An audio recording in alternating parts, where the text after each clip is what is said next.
ટૂરે જોતા યમને મળ્યા મહાસાગરના મોતી. વાટું જોતા યમને મળ્યા મહાસાગરના મોતી.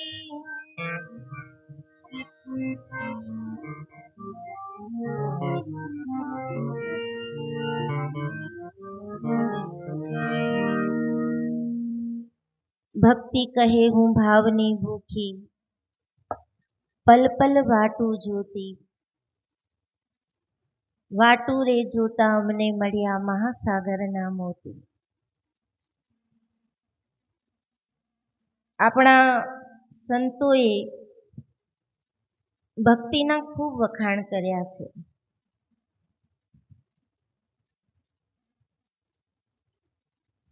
જીવનમાં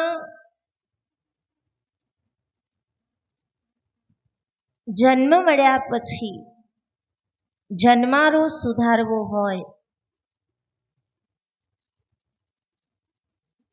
તો સંતો એવું કહે છે કે કંઈક જીવનમાં ભક્તિ કરો. પણ એ ભક્તિ એટલે શું? એ કેવી રીતે કરવી? કોઈ એ માને કે અમે મંદિરે ભગવાનના દર્શન કરી આવીએ એટલે મારી ભક્તિ પૂરી થઈ ગઈ. કોઈ એમ માને કે 2-5 મિનિટ ભગવાનની સામે ઊભા રહી ગયા, જે કંઈ આપણને કાલાવાલા આવડે કરી લીધા એટલે ભક્તિ પૂરી થઈ ગઈ. પણ ખરેખર ભક્તિ એટલે શું છે? ભક્તિ કોને કેવી? તો હમણાં જ પૂજ્ય કૃષ્ણાનંદ બાપુએ ભજન ગાયું કે ભીતર ભીંજાણા વિના ભક્તિ ન ભાવે. મંદિરે જવું જરૂરી છે. ભગવાનની સામે 2-5 મિનિટ જે આપણને ભાવ છે એ રીતે ઊભું રહેવું, એની સામે બેસવું જરૂરી છે. પણ એ મંદિરે જઈએ કે ભગવાનની સામે ઊભા રહીએ 2-5 મિનિટ, ત્યારે આપણું ભીતર ભીંજાય છે કે નહીં? જો આપણું ભીતર ભીંજાય તો આપણામાં કંઈક ભક્તિ છે. મતલબ મનનું આપણું રંગાઈ ગયેલું છે. પછી બાહ્ય વેશ આપણું કોઈ પણ હોય.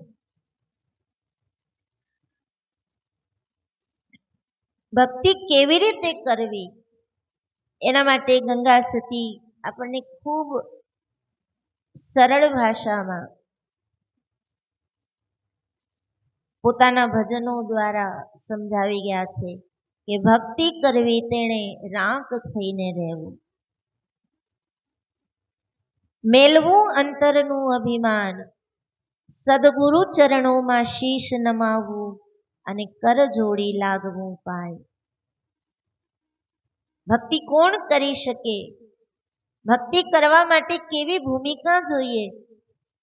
તો સૌથી પહેલું સૂચન કરવામાં આવ્યું કે ભક્તિ કરવી તેણે રાંક થઈને રહેવું. હવે આપણે ત્યાં કોઈ નબળો માણસ હોય ને એને આપણે કે ક્યાં રાખો છે, આ બહુ નબળો છે. પણ અહીંયા તો ગંગા સતી શરૂઆત જ ત્યાંથી કરે છે કે ભક્તિ કરવી તેને રાંક થઈ. તો શું નબળા થઈને રહેવું? ક્યાંય ન ચાલે એવા થઈને રહેવું નહીં. રાંક એટલે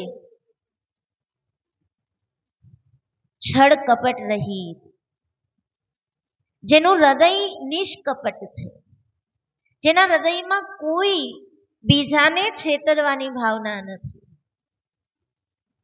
જે એકદમ સરળ જીવન જીવે છે, જેને ન માન ન અપમાન કોઈની કાંઈ પરવા નથી. કોઈ આવીને માન આપી જાય તો એ માન પણ સ્વીકાર છે, અને કોઈ આવીને અપમાન કરી જાય તો એ અપમાન પણ સ્વીકાર છે. સુખ રે દુઃખની જેને આવે નહીં હેડકી, ના એ સુખી છે ના એ દુઃખી છે. ભક્તિ કરવી તેણે રાંક થઈને રહેવું એટલે સરળ થઈને રહેવું, બહુ છલકાઈ પણ ન જાવું અને બહુ ઢોળાઈ પણ ન જાવું. ભગવાન શિવજીએ ઝેર પીવાનો વારો આવ્યો તો પી તો લીધું, પછી એને કંઠમાં ધારણ કરી રાખ્યું, ન બહાર કાઢ્યું ન પેટમાં ઉતાર્યું.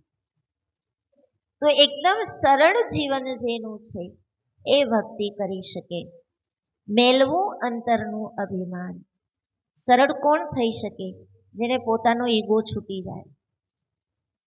હરેક ભજનમાં છેલ્લે તો એ જ કહેવામાં આવ્યું છે કે મેલવું અંતરનું, તમારા અંતરનું અભિમાન છૂટી જાય, હું કંઈક છું એ ભાવ છૂટી જાય.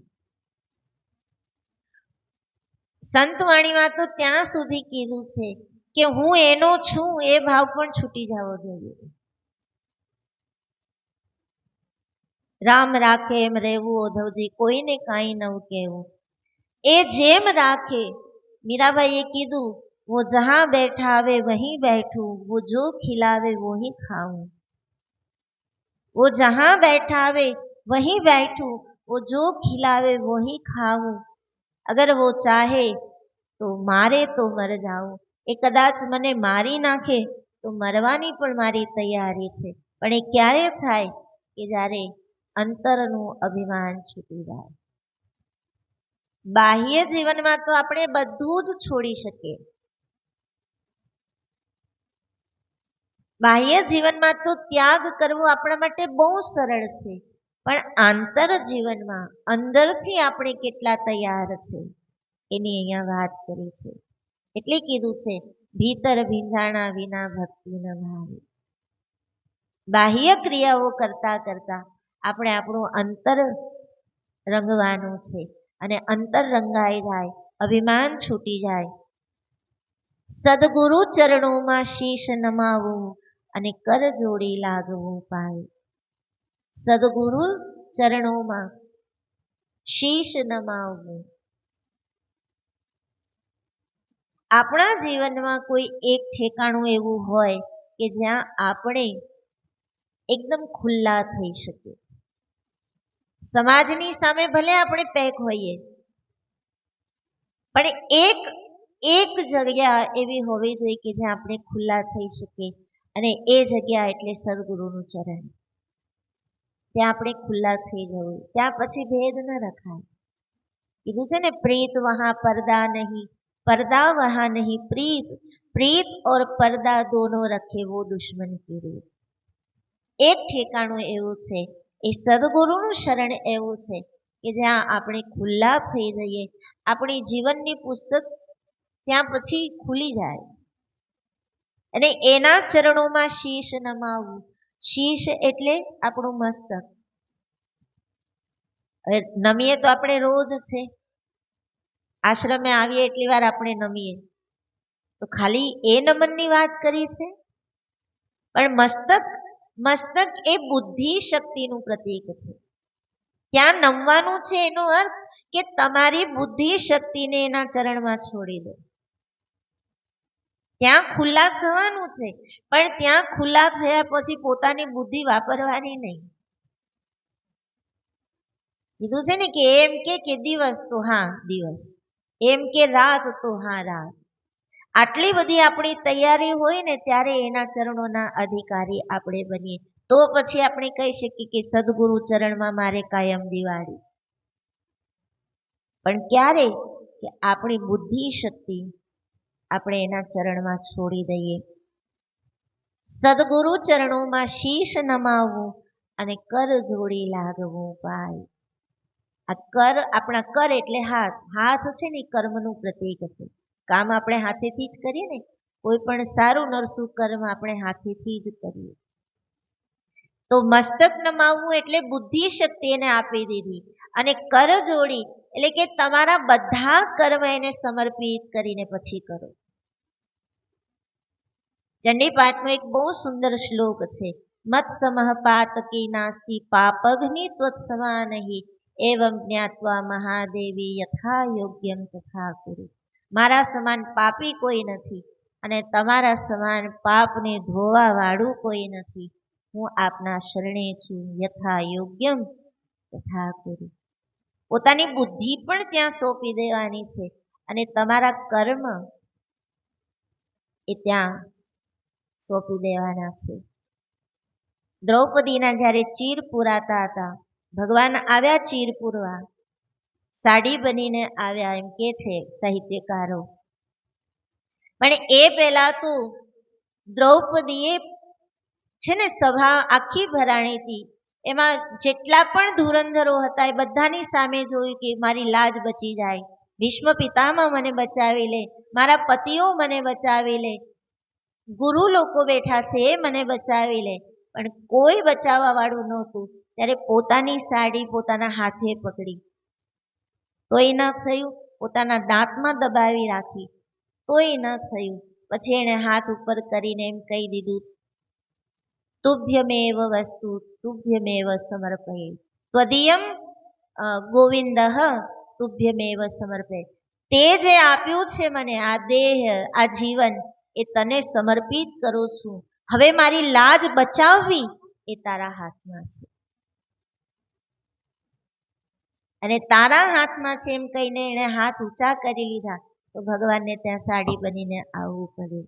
એમ કર જોડી લાગવું પાય, એટલે તમારા કર્મ એને સોંપી દો.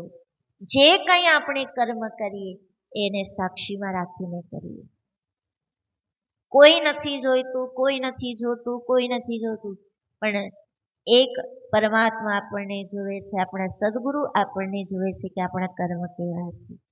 તો એને સાક્ષીમાં રાખીને જો આપણે આપણા કર્મ કરશું તો આપણા હાથે કોઈ દિવસ કોઈ ખોટું કામ નહીં થાય, કોઈ અનીતિ નહીં થાય, કોઈ છલ, કોઈ કપટ નહીં થાય.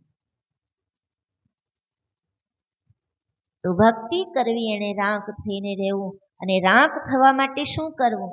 તો કે અંતરનું અભિમાન છોડવું, ચરણોમાં શીશ એટલે કે બુદ્ધિ શક્તિને નમાવી દેવી, અને કર જોડી એટલે કે તમારા કર્મ એને સોંપી, અને પછી રાંક થાવ તો ભક્તિ થઈ શકે. અને ભક્તિ થાય પછી શું કરવું? તો કે જાતિપણું છોડી તમારે અજાતિ રે થાવું, કાઢવો વર્ણ વિકાર. જાતિ રે પાતી નહીં હરિ કેરા દેશમાં, એવી રીતે રહેવું નિર્વાણ. જાતિપણું છોડી અજાતિ થાવું. સદગુરુના દરબારમાં ઊંચ નીચનો ભેદભાવ નથી. સદગુરુના દરબારમાં શ્રીમંત અને ગરીબનો ભેદભાવ નથી. હવે આ તો થઈ લૌકિક દ્રષ્ટિ, પણ સદગુરુના દરબારમાં સ્ત્રી અને પુરુષનો પણ ભેદભાવ નથી. જાતિપણું છોડી તમારે અજાતિ થવું, એનો અર્થ કે કોઈ જ્ઞાતિવાદ નથી અહીંયા, પણ તમારા હૃદયમાં જે ભાવ છે, એક સ્ત્રી ભાવ છે, એક પુરુષ ભાવ છે, એ બંને ભાવ છૂટી જાય. જ્યારે રાસ રચાયો વૃંદાવનમાં, ત્યારે એક ભગવાન કૃષ્ણ જ પુરુષ તરીકે ગોપીઓ એને જોતી હતી કે ભગવાન કૃષ્ણ એક પુરુષ છે, બાકી અમે બધી સ્ત્રીઓ છે. પણ એ સ્ત્રી પુરુષનો ભાવ હતો ત્યાં સુધી રાસલીલા ન થઈ. પણ એ ભાવ મટી ગયો, એ દ્વૈત ભાવ મટી ગયો અને અદ્વૈત જાગ્યો. પછી તો ગોપીને એમ થવા લાગ્યું કે હું સ્ત્રી નથી, હું પુરુષે નથી, હું કૃષ્ણ છું, અને કૃષ્ણમય બની ગઈ. પછી મહારાસ થયો છે. તો જાતિ રે પણ છોડી તમારે અજાતિ થાવું. એટલે અહીંયા જેટલા પણ વર્ણ વિકાર છે, હું સ્ત્રી છું, હું પુરુષ છું, હું કંઈક પામેલો છું, હું નથી પામેલો. હમણાં આપણે બધા શિબિરમાં જોડાયા છે, તો કોઈને એમ થાય કે મને તો બહુ મળી ગયું, મેં તો બહુ જોઈ લીધું, બહુ અનુભવ કરી લીધો, અને કોઈને એમ થાય હજુ સુધી મને કાંઈ થયું નહીં. તો એ ભાવ પણ છોડી દેવાનો. જે થાય તોય એના છે, અને ન કાંઈ થાય તોય એના છે. પડા રહે દરબાર મેં ધક્કા ધણીકા ખાય, કબ હુક લે દરિયાવ કી. ક્યારેક એ લેર આવી જાય ને આપણને પ્રાપ્તિ થઈ જાય. તો જાતિપણું છોડી તમારે અજાતિ થાવ, કાઢવો વર્ણ વિકાર. આપણી બુદ્ધિમાં, આપણા હૃદયમાં જે ઊંચ નીચનો ભેદભાવ છે, સ્ત્રી પુરુષનો ભેદભાવ છે, એ કાઢી નાખવો. કારણ જાતિ રે પાતી નહીં હરી કેરા દેશમાં, એવી રીતે રહેવું નિર્માણ. એના દેશમાં જાતિપાતિનો કોઈ ભેદભાવ નથી. એવું નિર્માણ ભાવ, નિર્માલ્ય ભાવ જો આપણામાં આવી જશે. જો તમે પુષ્પ ચડાવો, આપણે ભગવાનને પુષ્પ ચડાવીએ તોય ભગવાન સ્વીકારી લે છે. આપણે ભગવાનને બીલીપત્ર ચડાવીએ તોય ભગવાન સ્વીકારી લે છે.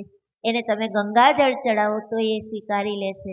અને સામાન્ય નળનું પાણી ચડાવો તો એ સ્વીકારી લે છે. ભગવાન કંઈ ડિમાન્ડ નથી કરતા કે તું મને આવું જ લઈ આવી દે કે આવું જ ધર. એટલે એવા નિર્માલ્ય આપણે એકદમ નિર્મળ બની જઈએ, પછી એના દેશના અધિકારી થઈ શકીએ. પછી આગળ કીધું, પારકારે અવગુણ કોઈના જુએ નહીં, એને કહીએ હરિ કેરા દાસ. બહુ મોટી તકલીફ આપણામાં આ છે. બધું છૂટી જાય પણ એક સલાહ દેવાનું આપણાથી ન છૂટે. કોકને સલાહ દેવી હોય ને એટલે આપણે બહુ જ્ઞાની બની જઈએ, એવી એવી વાતો કરી. કારણ કે આપણને એમ લાગે છે કે હું એક જ સારો છું, ગુણનો ભરેલો છું, બાકી આખું જગત અવગુણનું ભરેલું છે. કીધું છે ને કે એક આંગળી હું સામે ધરું એટલે 3 તો મારી સામે આવે છે.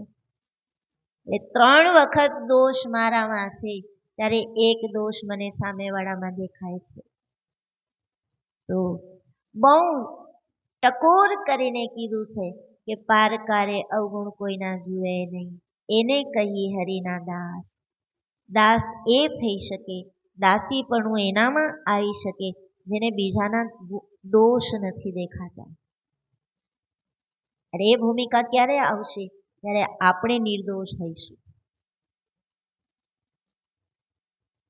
બીજાના દોષ જોવા હોય તો આપણી દ્રષ્ટિ એટલી બધી ચકોર જેવી છે, પણ પોતાની અંદર ડોક્યું કરીને જો આપણે જોશું, પોતાના હૃદયમાં જો ઝાંખીશું, તો આપણને ખબર પડશે કે આપણે કેટલા દોષ ભરેલા છે. એક એક દોષ એ કાઢતા જઈએ, કાઢતા જઈએ, કાઢતા જઈએ. આપણે નિર્દોષ બની જઈએ ને તો આખું જગત તો સુધરેલું જ છે, ક્યાંય કોઈ બગડેલું નથી. તો પારકારે અવગુણ કોઈના જુએ નહીં, એને કહીએ હરિના દાસ. જેને બીજાના દોષ નથી દેખાતા એ હરિના દાસ થઈ શકે. આશા ને તૃષ્ણા એકે નહીં ઉરમાં, એને દ્રઢ કરવો વિશ્વાસ. ભક્તિ કરવી હોય ને તો એમાં આશા અને તૃષ્ણા છોડવી પડે. હું કંઈક કરું, હું માળા કરું, હું દર્શન કરું, હું ધ્યાન કરું તો મને આ મળી જાય, એ આશા પણ નહીં રાખવી. કે હું કંઈક આગળ વધી જાઉં, મને કંઈક આગળ અનુભૂતિ થઈ જાય, મારી પ્રગતિ થઈ જાય, એવી તૃષ્ણા પણ ન રાખવી. પ્રયત્નશીલ રહેવું, પ્રયત્નશીલ રહેવું. આપણે માણસ છીએ, આ ધરતી પર આવ્યા છે માણસ બનીને, તો કર્મ કરવું એ આપણો ધર્મ છે. એટલે પ્રયત્નશીલ જરૂર રહેવું, પણ એ પ્રયત્નનું ફળ મને મળે જ એવો આગ્રહ ન રાખવો. એને દેવું હશે તો એ દેશ એને આપણા કરતા એને વધારે ખબર છે કે ક્યારે આપણી ભૂમિકા કેવી છે ને કેવું એને આપવું જોઈએ. તો આશા ને તૃષ્ણા એકે નહીં ઉરમાં, ન આશા રાખવી ન તૃષ્ણા રાખવી. મને કંઈક મળી જાય, મને કંઈક પ્રાપ્તિ થઈ જાય, મને કંઈક દેખાઈ જાય, કોઈ આશા નહીં. હેતુ રે વિનાના ન હોય હેત. જે કંઈ કરીએ એમાં કર્મ ફલની ઈચ્છા ત્યાગીને કરીએ તો પછી એનો વિશ્વાસ છે ને દ્રઢ થતો જાય. અને દ્રઢ વિશ્વાસ જ કહી શકે કે રાણાજીને કીધું ફરી ઝેર મોકલે. કારણ ઝેરને જીરવવા વાલો મારો આવશે, મને એનો છે વિશ્વાસ. તો એનો વિશ્વાસ દ્રઢ થાય. ભક્તિ કરો તો એવી રીતે કરજો, રાખજો વચનમાં વિશ્વાસ. બહુ મહત્વની વાત છે આ. સદગુરુ દ્વારા, કોઈ સંત દ્વારા, ગુરુ દ્વારા આપણને શબ્દ અપાય છે, શબ્દ મળે છે.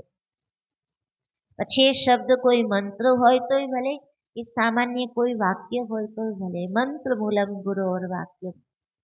ગુરુજીના મુખમાંથી નીકળેલો એક એક શબ્દ મંત્ર સમાન છે. એના પર પરિપૂર્ણ વિશ્વાસ રાખવો. એ શબ્દ પછી નાનો હોય, મોટો હોય, લાંબો હોય, ટૂંકો હોય, એ નથી જોવાનું. પણ ગુરુ દ્વારા આપણને કોઈ શબ્દ મળ્યો છે તો એના પર પરિપૂર્ણ વિશ્વાસ. અને પરિપૂર્ણ વચનમાં વિશ્વાસ આવી જાય તો ગંગા સતી એમ બોલ્યા તો જન્મ સફળ થઈ જાય. પછી એને કાંઈ કરવું નથી પડતું. જેનો વિશ્વાસ, જેને વચનમાં વિશ્વાસ આવી ગયો છે કે મારા ગુરુ મારા કલ્યાણનું જ કહેશે. ગુરુજી ઘણી વખત વાત કરતા હોય કે કુરુક્ષેત્રનું યુદ્ધ લડાતું હતું. એમાં ભીષ્મ દાદાએ કહી દીધું કે આવતીકાલે પાંડવોને હું જીવતા નહીં રહેવા દઉં. અને પાંડવ પક્ષે તો બધામાં ચિંતા વ્યાપી હાહાકાર મચી ગયો. પણ કેને સાયંકાલ થયો, યુદ્ધને વિરામ અપાયો અને બધા પોતપોતાની રાવટીમાં. એમાં ધર્મરાજ, યુધિષ્ઠિર, ભીમસેન બધા ચર્ચા કરે છે કે કાલે શું થશે, કાલે શું થશે. નાના મોટા જેટલા પણ યોદ્ધાઓ હતા બધા ચિંતામાં. પણ અર્જુન નિરાતે સૂતા છે. ભગવાન કૃષ્ણ પણ જાગી રહ્યા હતા. ઘડીક ધર્મરાજ પાસે, ઘડીક ભીમસેન પાસે. એમાં અર્જુન પાસે આવ્યા તો અર્જુન પોતાની રાવટીમાં ઘસઘસાટ ઊંઘે છે.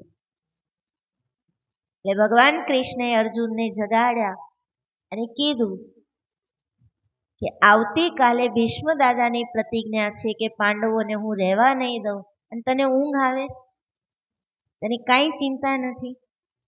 તો કે ચિંતા કરવા વાળા પોતે જાગે છે, પછી મારે શું કામ ચિંતા કરવાની? મને ઊંઘ એટલા માટે આવે છે કારણ તમે જાગી રહ્યા છો. એમ સદગુરુના શરણે ગયા પછી આપણી બધી ચિંતા એ કરે, પણ આપણે પ્રયત્નશીલ જરૂર રહેવાનું. પણ એનામાં એટલો વિશ્વાસ આવી જાય કે જે કરશે એ મારા કલ્યાણનું હશે.